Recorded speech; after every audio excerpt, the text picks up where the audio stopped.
વર્ષ ફિનિશ કરી રહ્યા અને તમે પહેલેથી અમારી સાથે જોડાયેલા રહ્યા છો. તમારી જર્ની CNBC બજાર સાથે કેવી રહી?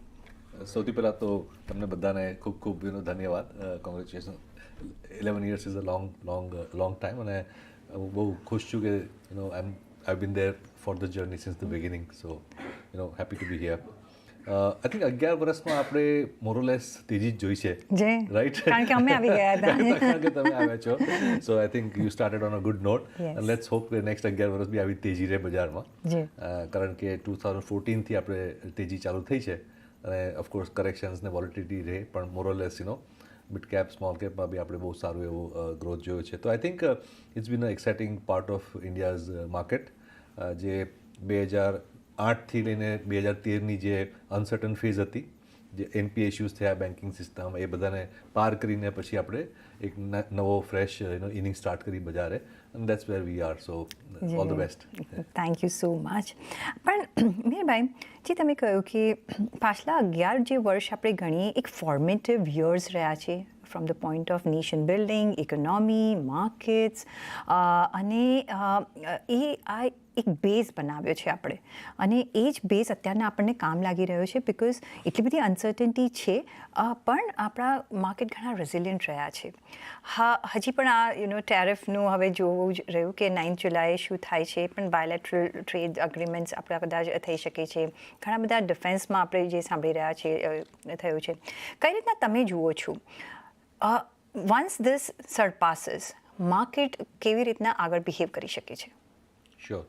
આઈ થિંક આપણે કારણ કે 11 વર્ષનું સેલિબ્રેટ કરી રહ્યા છીએ, એક લોંગ ટર્મ વ્યૂ લઈને ચાલીએ તો જેમ તમે કહ્યું કે ઇન્ડિયાના જે મેક્રો પેરામીટર્સ છે તે 11 વર્ષમાં ઘણા ઇમ્પ્રૂવ થયા છે, રાઈટ? ઇન્ફ્લેશન કંટ્રોલમાં છે, કરન્સી હવે સ્ટેબલ થઈ ગઈ છે. મને લાગે છે કે જે રીતે આપણું ફિસ્કલ ડેફિસિટ છે તે બી યુએસના અને બાકી બધાના કમ્પેરિઝનમાં ઘણું જ કંટ્રોલમાં છે, અને આપણે એક દુનિયાને પાથ બી દેખાડ્યો છે કે અમે આ રીતે ઘટાડશું ફિસ્કલ ડેફિસિટ. અને કરંટ અકાઉન્ટ ડેફિસિટ બી આપણે જોઈશું લગભગ ઓલમોસ્ટ આપણે સરપ્લસમાં આવી ગયા છે. તો એક બેઝિક ફાઉન્ડેશન, જેમ તમે કહ્યું કે ચાહે તો GST ઇમ્પ્લિમેન્ટેશનને લીધે છે, જે UPI જનધન આધારના ઇમ્પ્લિમેન્ટેશનને લીધે છે, કે પછી આપણે NCLT પ્રોસેસ જે પ્રમાણે આપણે એક્ઝિક્યુટ કરી છે, આ બધું છેલ્લા 10 વર્ષમાં જ થયું છે, રાઈટ?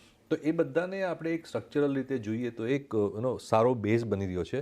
અને ઇન્ડિયાનું ડેમોગ્રાફિક્સ તો એટલું સ્ટ્રોંગ છે ઇન એની કેસ કે નેક્સ્ટ 20 વર્ષ સુધી આપણી જે વર્કિંગ એજ પોપ્યુલેશન છે એ તો ગ્રો થવાની છે. અને ઇન્ડિયા ખાલી એક જ કન્ટ્રી છે જે પોપ્યુલેશન વર્કિંગ એજમાં ગ્રો કરશે. બાકી આપણે 15 કરોડ લોકો એડ કરશું, ચાઇના 12 કરોડ ઓછા થશે, રાઈટ? કારણ કે આપણું યંગર પોપ્યુલેશન, ચાઇનામાં 12 કરોડ વર્કિંગ એજના લોકો ઓછા થશે. અને આ ખાલી વર્કર્સ નથી, આ પ્રોડ્યુસર્સ છે, આ કન્ઝ્યુમર્સ બી છે, અને આ સેવર્સ બી છે.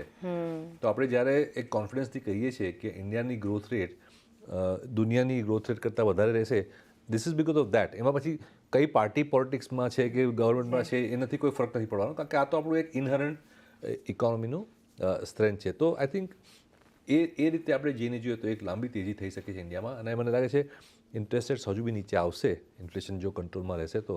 અને ઇન્ડિયાના બોન્ડ યીલ્ડ્સ અને યુએસના બોન્ડ યીલ્ડ્સ જુઓ તો હવે પાસે આવવા માંડ્યા છે, right? So we are actually going in more of a developed market way. Yes. So that is one big positive for India, I think, structurally.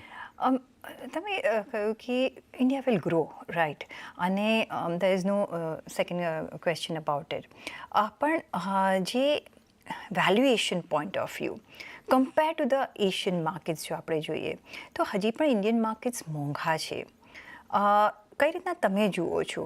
Do we command that valuation, કે હજી આપણે થોડું ઘટવાની જરૂરિયાત છે? ઇફ યસ, કઈ રીતના આ થઈ શકે છે? શ્યોર. તો સારી વસ્તુ સસ્તી ના મળે, એટલે મેં કહ્યું do we command that? Yes, yes. Point number 1 એ છે. પણ સેકન્ડલી વેલ્યુએશનનું આપણે જો બેઝ જોઈએ તો વેલ્યુએશન કેવી રીતે થાય? વેલ્યુએશન ઇઝ માર્કેટ કેપ, અને market is a function of તમે પ્રોફિટ ગ્રોથ કઈ રીતે જોઈ રહ્યા છો લોંગ ટર્મ માટે, રાઈટ?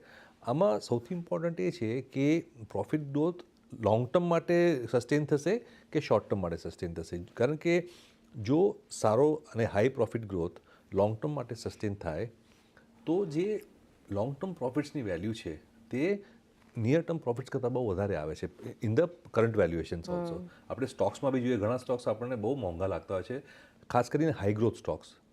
એમાં માર્કેટ શું કહી રહી છે કે જે હાઈ ગ્રોથ સ્ટોક્સ છે તેમાં લોંગ ટર્મ જે પ્રોફિટ છે, નેક્સ્ટ 1-2-3 વર્ષ છોડી દો, પણ 4-5-10-15 વર્ષના જે પ્રોફિટ્સ છે, જો આ રેટે ગ્રો થતા રહેશે તો એ ફ્યુચર પ્રોફિટ્સની વેલ્યુ આજે બહુ વધારે છે આજના પ્રોફિટ કરતાં. તો આજના પ્રોફિટના પ્રમાણે તમે પી રેશિયો ને બધું જોશો તો તમને મોંઘું જ લાગશે. સિમિલરલી ઇન્ડિયાની જે ગ્રોથ ટ્રેજેક્ટરી છે તે બહુ લાંબી ચાલવાની એક્સપેક્ટેશન છે. દેટ મીન્સ કે ઇન્ડિયાના જે લોંગ ટર્મ પ્રોફિટ છે તેની વેલ્યુ બી આજે આપણે પે કરી રહ્યા છે. એટલા માટે આપણે જે ઇન્ડિયાનો પી છે, કારણ કે ઇન્ડિયાનો ગ્રોથ રેટ સ્ટ્રક્ચરલી બીજા કરતાં વધારે છે, તો ઇન્ડિયાનો પી બી બીજા કરતાં હંમેશા વધારે જ રહેશે, પ્રાઇસ ટુ અર્નિંગ્સ રેશિયો. એટલા માટે આપણે જ્યારે લોકો કહે ને કે તમે જેમ કહો કે ઇન્ડિયાનો પી વધારે છે, ઇન્ડિયા મોંઘું છે બીજા કરતાં, પણ તમે છેલ્લા 25 વર્ષની હિસ્ટ્રી જોશો તો ઇન્ડિયા હંમેશા મોંઘું જ રહ્યું છે. કારણ કે છેલ્લા 25 વર્ષની હિસ્ટ્રી બી જોઈએ તો ઇન્ડિયાનો ગ્રોથ રેટ બી હંમેશા વધારે જ રહ્યો છે. રાઈટ. તો it's all a function of growth. તો ત્યારે એફઆઈઆઈઝ આવતા હતા, હવે નથી આવતા. નહીં, છેલ્લા 4 મહિનામાં પાછા આવી ગયા. 4 મહિનામાં આવી રહ્યા છે, એટલે ધીરે ધીરે દે આર કમિંગ. પણ હજી તમને લાગે છે કે because they have gone back to their destination, right? અને નાવ મે બી વન્સ યુએસની જે આ ટેરિફનું બી ખતમ થાય તો એ લોકોને બી સમજ પડે કે વેર ટુ ગો. તો ત્યારે ઇન્ડિયા પાછા આવશે કે બીજા એશિયન કન્ટ્રીઝમાં એ લોકો નજર રાખશે, because they will also want the competitive valuations? I think બધે આવશે, પણ મને નથી લાગતું ચાઇનામાં એટલું જશે પહેલાં જેટલું.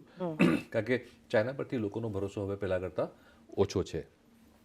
ઇન્ડિયામાં તો ડેફિનેટલી આવશે, અને જેમ મેં કીધું લાસ્ટ 4 મહિનામાં તો ઓલરેડી એફઆઈની જે નેટ મંથલી નંબર્સ છે તે પોઝિટિવ જ આવ્યા છે. પ્રાઇમરી માર્કેટમાં છે, બંને મળીને, સેકન્ડરી પ્રાઇમરી બંને મળીને પોઝિટિવ જ છે.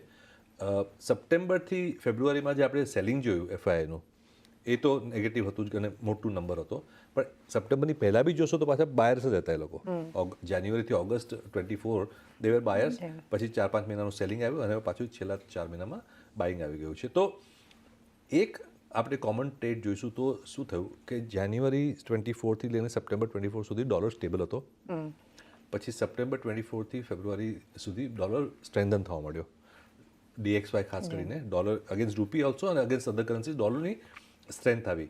પણ છેલ્લા 3-4 મહિનામાં ડોલર ઘણો જ વીક થઈ રહ્યો છે, અને તમે જોશો જેમ ડોલર વીક થાય છે તેમ આપણે ત્યાં પૈસા આવે છે. મારો વ્યૂ એ છે કે જે રીતે અમેરિકાની ડેટની સિચ્યુએશન છે એ નોર્મલ રીતે એ લોકો બહાર નહીં આવી શકે. એનું રીપેમેન્ટ ને જે રિફાઇનાન્સિંગ થાય છે તે નોર્મલ રીતે નહીં થઈ શકે. એનું એન્ડ ગેમ એ જ છે કે એ લોકોએ એને મોનેટાઇઝ કરવું પડશે, મની પ્રિન્ટિંગ કરવું પડશે, એટલે ત્યાં ઇન્ફ્લેશન વધશે અને ડોલરની કિંમત ઘટતી રહેશે. which they have done any which ways in COVID. હજી બહુ ઘણું વધારે કરવું, હજી તો શરૂઆત છે. અને હજી તો બિગ ફેટ બિલ એમનું પાસ થઈ ગયું છે. તો આવા મની પ્રિન્ટિંગ અને મોનેટાઇઝેશન વાળા સિચ્યુએશનમાં ઇન્ફ્લેશન હાઈ રહે તો money will flow out of the US like we already scene happening, અને ગોલ્ડ અને સિલ્વર જેવી એસેટ્સમાં બી પૈસા જશે.